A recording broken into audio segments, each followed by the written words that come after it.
Hi there, beautiful people. Good afternoon from Dhaka, Bangladesh. Today I'm doing two videos. This is the daytime right now. It's 1:30 p.m. here, and it's a sunny day outside, around 27, 28 degrees, bit warm. And today we have a cricket game, so half an hour exactly from now. So I'm trying to finish the video before that, and I want to do an episode of comparison, comparison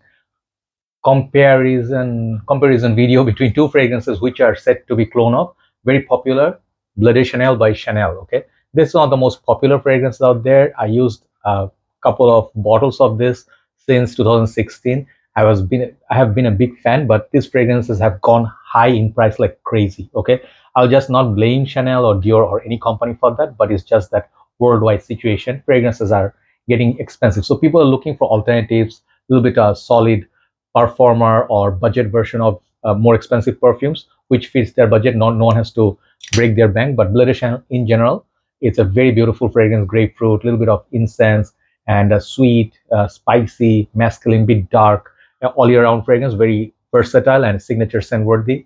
And Bloody Chanel is a crowd favorite. It's a Hall of Famer. So today we have comparison video between two. There are many clones of Bloody Chanel. In time, perhaps I'll cover. So these two, okay. One is very latest release of Armaf, which is called Club de Nuit, iconic. Other one is Historic Olmeda by Afnan. Okay, these two I'll compare in depth. Okay, and people say in Fragrantica they are similar, and I got a request from one of the brothers, can you compare these two? So previously I would say Shades Blue, and there was Shogun, by Luxodor, or I think there were a few more which were inspiration of Bloody Chanel. There are many other companies that did that, and Bloody Chanel, like dupes in general, so far I said this is the best, and Shogun, if you want to go as close as a replacement, or even the Shades Blue was very, very good. But that opening of Bloody Chanel, I never found in any perfume, which is the most beautiful. That opening is really, really like luxurious. So why I picked this up? I think these two are more the modern ones, both blue, supposedly similar, but there are many differences. Now I'll let you know which one is closer, which one wins here today, and out of the two, which one I prefer as a fragrance as a whole. And let's see. I don't have the boxes with me. I do have a box of the Afnan one, Historic Olmeda. This basically is more premium compared to the Armaf one. Armaf one I threw. This one comes with a magnetic box and which is sturdy. So packaging wise, Afnan wins. Okay.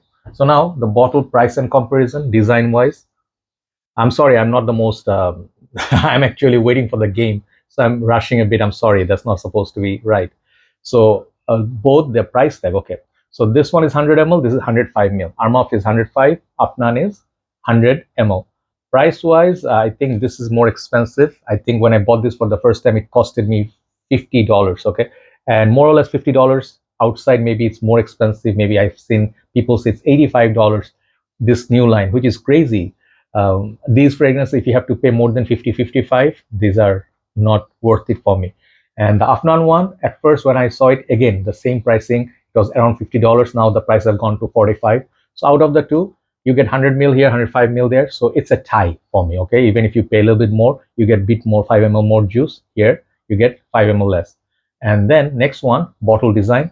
I leave it up to you. Okay, for me, these are both beautiful looking bottles, but Pseudonym, it's a Pseudonym. It's kind of like a tank. They don't have any difference in these bottles, but the colorations are different. I think these, the iconic, they look really good, and Elixir also looks good. But my favorite pick is this one, History Olmeda. Okay, there's a female version of it. I reviewed it also. I got it because I love this presentation, and the smell is kind of nice. And this bottle design, it's just stunning. It looks like a column. It looks like a graduate. It has this kind of like a hat, and then this. I always forget this thing is tassel, yes, or I don't know, tag or something you can call it. It's not really fixed. It moves. You can take it out. But out of these two, I love this bottle design really. But if you take out the cap of this, it looks very ordinary. Then it looks better. So now longevity and projection. Let's talk about that. Then we'll talk about smell, versatility. Longevity and projection for me is better in this. Okay, any day. Okay, I'll just tell you straight up. This one is a clear winner by quite a few mark. The reason being this one, the Historic Olmeda. For me, the longevity is okay, not bad. It's you can say around the 7.5 out of 10 territory. This is a 10 out of 10 for the freshie. This one last projection, sillage, This is really, really good. This is a very popular one in Bangladesh. It sells like hotcake. And this DNA, it's more popular, and this is lesser known, so perhaps people are not looking at it. But scent profile wise, okay, here is the interesting thing. When I talk about scent profile, this one, Blue Iconic, or not Blue Iconic, the Iconic synonym is a lot closer to Bleu de Chanel on dry down compared to this. This one smells nothing like Bleu de Chanel in my humble opinion. I have them both on my skin. My left hand, Iconic, right hand I have this. So they are totally different kind of a DNA. They don't have any similarity whatsoever. And I don't think this is a alternative at all of Bleu de Chanel. The reason being, this I think is a very unique fragrance. It's a Middle Eastern type, kind of spicy, a little bit dark. I don't know if there's incense, a little bit of pink pepper, whatnot in there. But this perfume smells like a dark blue fragrance. You can say almost like Dior Sauvage Parfum, that category, but it's not a clone of anything. This one definitely is daytime wear. I would love to wear this when the sun is bright, where you wear Versace Menu Fresh, Versace Porum, Polo Blue. This one fits the bill. And this fragrance, trust me, when you go for work or something, you don't have to reapply.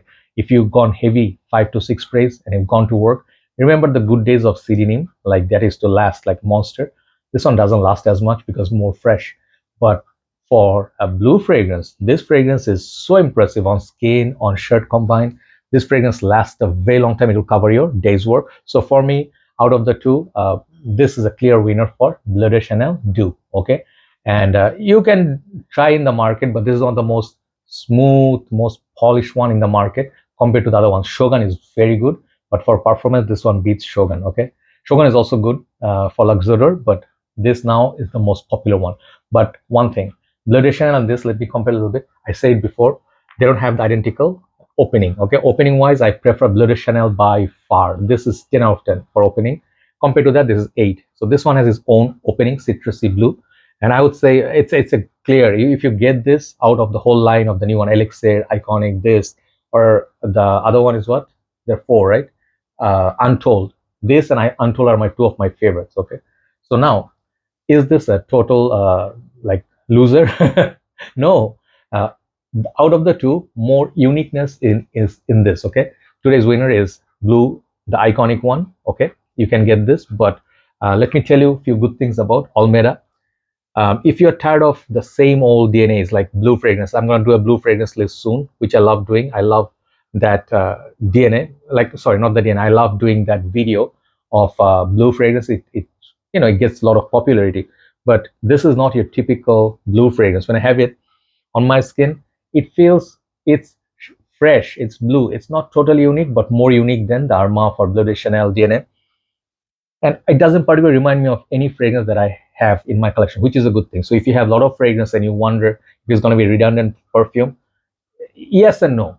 This type of fragrance you have a lot in your collection, okay, but it's no also, because the exactly you cannot say, oh, this fragrance is a just straight up 100% dupe of Sauvage or Bleu de Chanel or any other popular fragrance out there. No, in your huge collection, if you are a collector, one thing, look at the bottle. This presentation definitely catches eye, and it's one of a kind. One thing. Second thing, now the prices are more affordable. It's not the super cheap one or super affordable, but I'll show you how it looks when you put this on the bottle. I hope I don't drop it. And you see the whole packaging. This looks like $100 fragrance. Tell me many designer fragrances which gives you this kind of magnetic top. See? And this overall package is such a nice one. But if you ask me about criticism a little bit, this fragrance, perhaps if you're looking to buy an alternative of Bleu de Chanel, this is not it. If you're looking to buy a beast mode fragrance, this is not it. But if you're looking to wear something that is not super beast mode, but you just like to wear for yourself and personal enjoyment, and you're not very critical about fragrances, this is a beautiful perfume. That's why I got it. A little bit of variation in my collection. And I would say out of the 2, if you ask me once again, okay, final pick, okay, out of these 2, which is a winner as a fragrance in general, not as a clone of Bleu de Chanel, I would say uniqueness wise, I'll pick the Afnan, sorry, Afnan one. Sorry, the voice throat is drying up a little bit in the daytime. This is a winner for me in terms of scent profile for nighttime. This is also a winner, but daytime this smells fabulous. But smell comparison wise, I picked this a little bit more interesting. little bit more unique. But this one, the power, it's with this. Okay, so it's up to you which one you choose as a winner. Look up the bottle, presentation, the smell, compare everything. You pick your favorite fragrance. But as a Bleu de Chanel clone, this is definitely a great fragrance. Nothing synthetic, nothing alcohol. It's one fragrance will cover everything for you, just like Dior Sauvage does, which is a more versatile perfume for all year, and Bleu de Chanel also. But Bleu de Chanel is so expensive now. I do not recommend this anymore. For the price tag is so expensive. I mean, it's a great fragrance. If you can afford it, get it. I love personally the Parfum version. I do have EDP as well, which is here. I mean, all three are great. I mean, beautiful. EDP is the best value, but nowadays Chanel prices, man, is just I cannot recommend it to people, like people who are like, "Bhai, is this a good alternative or good budget fragrance?" No, Chanel is not a budget option. Chanel is more like you're looking at niche prices and more. So overall, in that territory, this kind of perfumes, some people may say, "Oh, it's Armaf, it's Middle Eastern, it's synthetic, it's a clone." Yeah, but when you actually are fair, when you put them side by side on your skin and you see performance, this one beats Bleu de Chanel by 5 times more. It will last 5 times more on you than Bleu de Chanel EDT. Okay, EDP last still doesn't have any comparison to this. So Armaf is killing the game slowly. And if you see their CD Neem line, this line, and then some of the other new ones, they're very modern. They're releasing some solid ones. They are sellers. They sell. Okay, so yes, today's overall winner as a Bleu de Chanel clone is this. Overall smell wise and presentation, I'll give it to Afnan. So choose your fragrance based on your preference. Thank you so much for watching, and I wish you all the best for once again Ramadan, and also today Bangladesh game. I'm sorry for sport. I'm a little bit excited always. I love cricket. So wish Bangladesh team all the best. Let's hope our boys will win. Have a nice day, and thanks for watching. Take care.